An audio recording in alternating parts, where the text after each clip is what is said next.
94, und zwar Julian Schmidt mit dem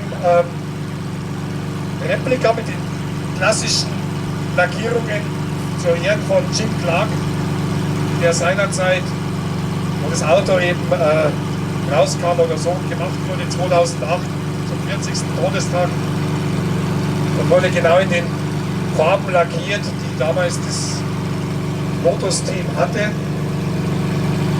Dieser Type 25 Edition Jim Clark. Sind aber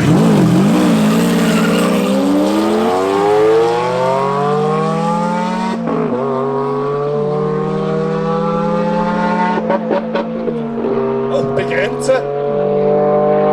Das kostet natürlich Zeit. Vor allem kurz vor 400.